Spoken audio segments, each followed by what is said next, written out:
Good evening, ladies and gentlemen. Welcome to the final pre-match press conference of the Six Nations 2023. I apologise for the late start of this event due to our delay in travel. I'm sure we'd all love to have been sat here eagerly anticipating a game in which England were competing with Ireland for the championship on the final day. Unfortunately, that's proven not to be the case at this stage of our development.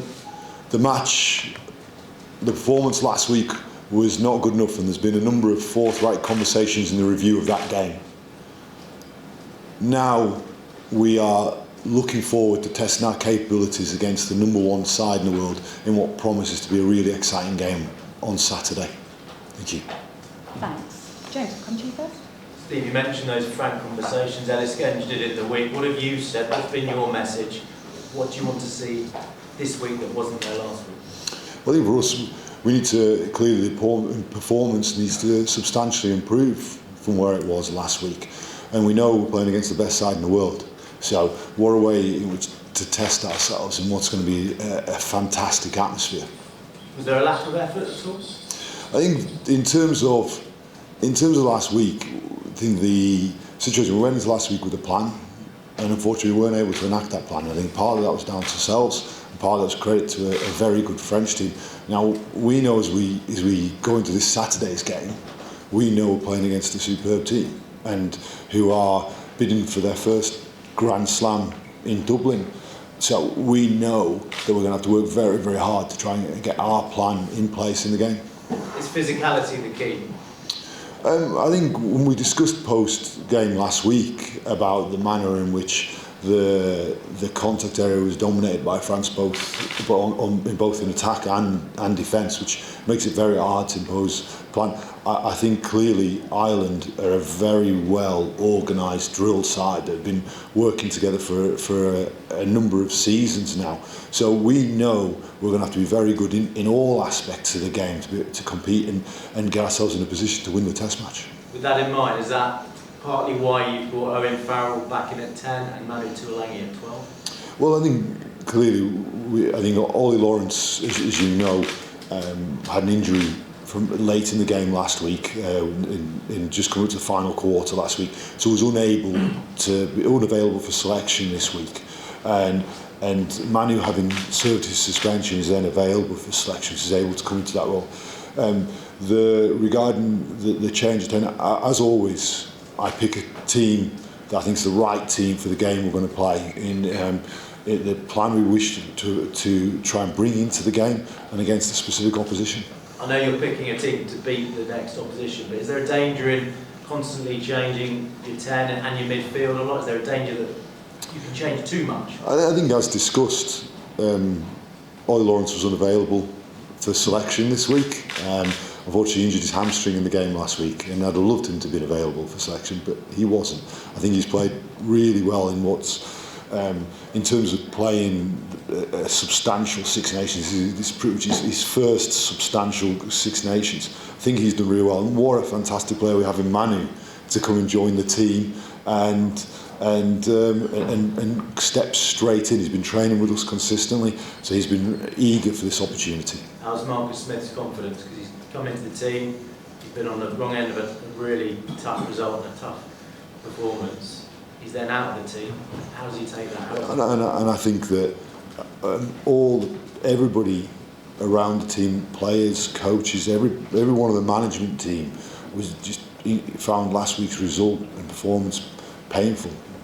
It hurts, and every one of us has worked this week together to get an improved performance on Saturday. Finally, no one's giving you a chance. Everyone's writing you off. Can you use that as motivation? Well, for our point of view, we're excited by this game. Now, we believe in what we're trying to do. We believe that we understand we have a lot of work to do. Now, we knew that going into last week's game, and we saw quite clearly, and I was very upfront pre-game and post-game about the gap. And now our job has been this week is to keep trying to accelerate our development. We have a lot of catching up to do, and we want to accelerate. Now, we're excited about this game. We know they're a very good side. We've got a lot of good players in our team as well. Thanks. Anyone else for the live? Nick? How much can you change in a week, Steve? Do you actually need to change a lot, or is that a bit...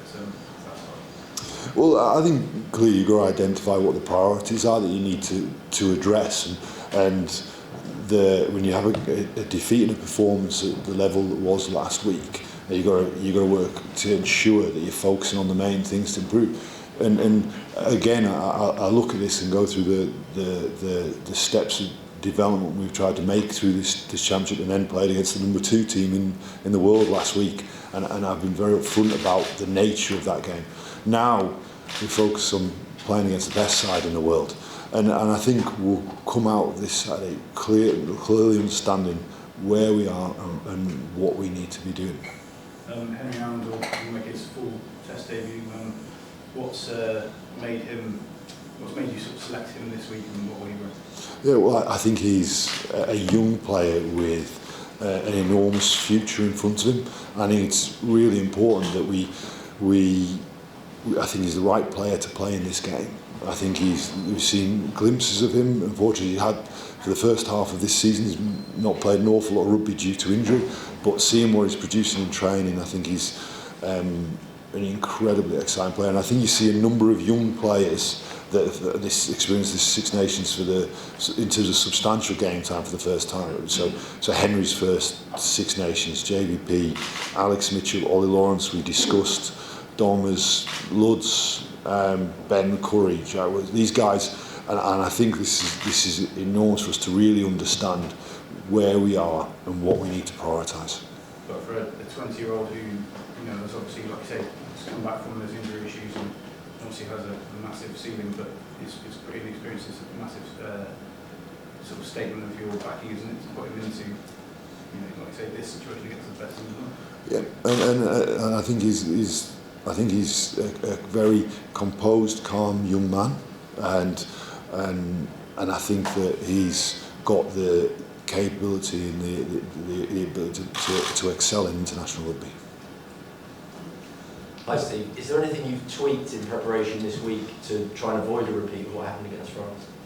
Well, very much I look forward rather than looking back. So we review the game against France, identify what we need to focus on, and then look very clear on how we need to play against Ireland. So we know that we're a good side there, and you can see that. I think it's over 1,000 caps they've got in their 23. The experience they've got is enormous. So we know we're going to have to be much improved from last week, and I know the players are determined to put in that much improved performance. Have you been pleased with their reaction? Difficult day last weekend, but in terms of their attitude this week, has that been good?